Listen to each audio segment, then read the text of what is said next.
Halo sahabat, nah ini kita akan bahas ikan nila makan sayur atau pakan alternatifnya.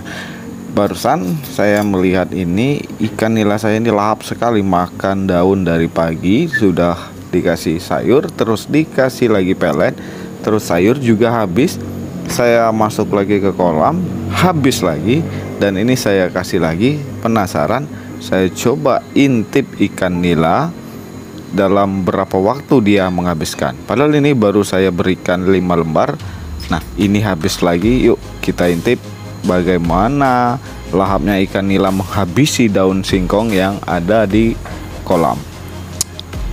Jangan lupa like, subscribe, dan komen. Nanti kita bahas tentang pakan-pakan alternatif untuk ikan nila dari saya pemula pembudidaya ikan kolam rumahan. Oke guys.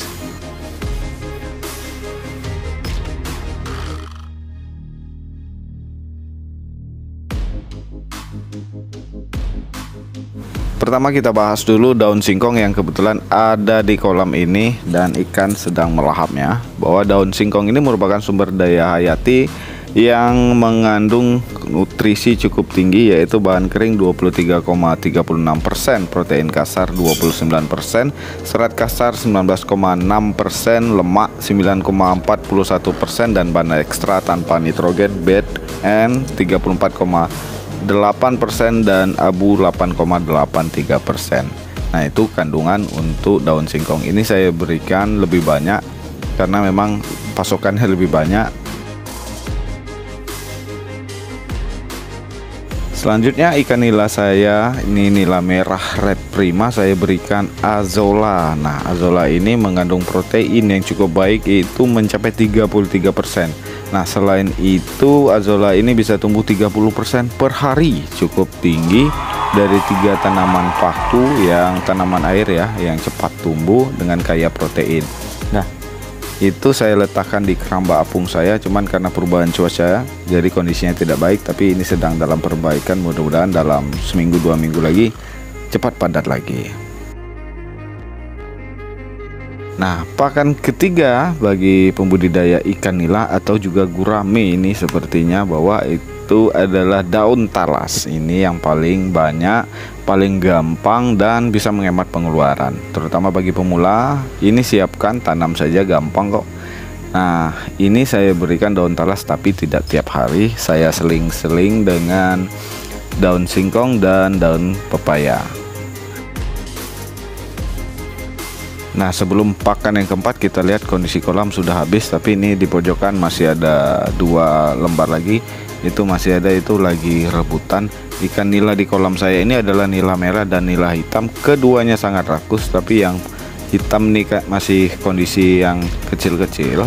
Itu tak kalah rakus, bahkan saya kasih pelet, habis itu sayur juga masih lahap makan. Kadang-kadang saya heran sendiri. Oke, selanjutnya yang keempat bahwa pakan alternatif ikan nila itu adalah kangkung. Daun kangkung ini berpotensi dijadikan bahan baku pakan ikan yang memiliki kandungan protein 23,99%, serat kasar 16,17%, BED 13,69%, abu 12,49%, dan air 12,34%. Nah, ada berbagai macam tipe pembudidaya ikannya. Ada yang langsung di kolam, ada hidroponik, ada juga yang ditanam di sisi kolam. Tergantung si pembudidaya. Ini pakan alternatif yang paling banyak. Selanjutnya yang kelima adalah daun pepaya. Ini adalah daun yang paling gampang dicari. Nah juga ini paling banyak dipakai baik untuk pakan ikan sebagai pakan alternatif, ikan nila dan ikan gurame juga sebagai pengobatan. Ketika kita pun sakit, makan daun pepaya juga bagus. Nah di ikan saya mungkin karena daun pepaya inilah ikan saya lebih kebal tahan penyakit, perubahan cuaca, atau pergantian air. Ini sangat bagus, sangat recommended sekali.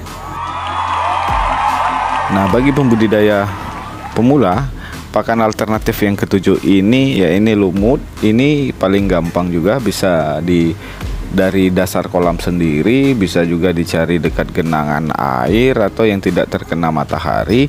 Nah Kebutuhannya juga bukan hanya ikan nila, tapi ikan bandeng juga, bahkan ada yang sampai membudidayakannya khusus untuk pakan alternatif. Nah, jadi yang keenam ini, pakan alternatif ini bisa menghemat ongkos produksi, jadi untungnya bisa lebih besar. Yang selanjutnya ke-8 adalah Lemna SP yang mengandung protein 10-40% dan protein kasar 18,16%, lemak kasar 2,02%, serat kasar 10,43%, BDN 45,28% dan abu 24,11%. Nah, ini ternyata masih ada 2 lembar tadi. Ini kita letakkan lagi di tengah.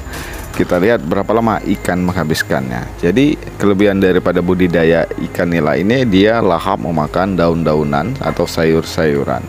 Nah, jadi bisa menghemat ongkos produksi selain memberikan pakan pelet.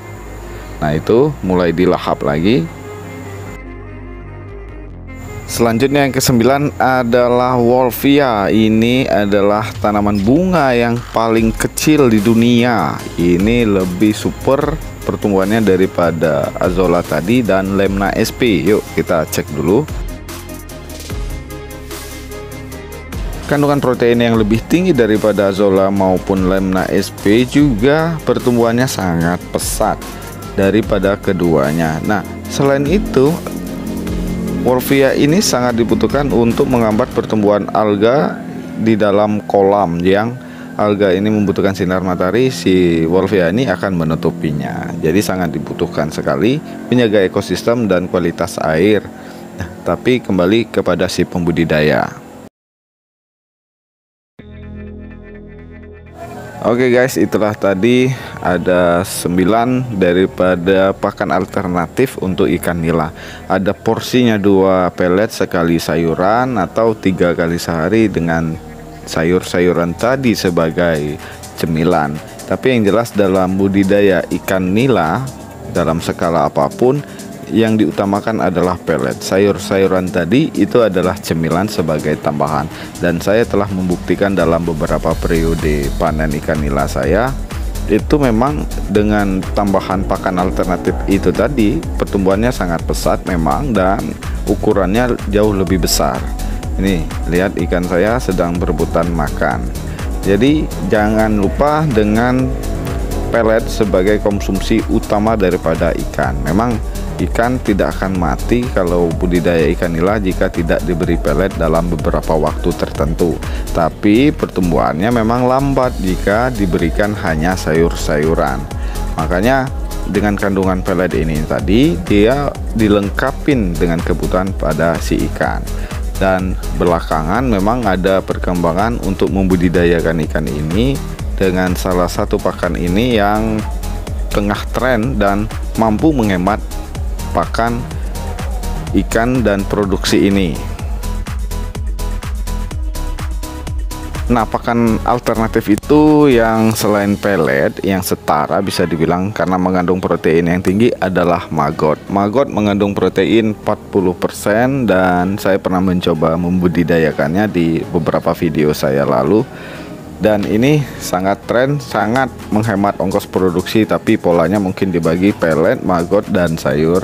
Dan saya memang membuktikannya dalam tempo 1 bulan, hasilnya sangat luar biasa pada budidaya lele. Nah, itu demikian sahabat-sahabat budidaya. Jika ada pertanyaan silahkan tulis di kolom komentar, share jika bermanfaat, dan jangan lupa yang belum like, subscribe, dan terima kasih.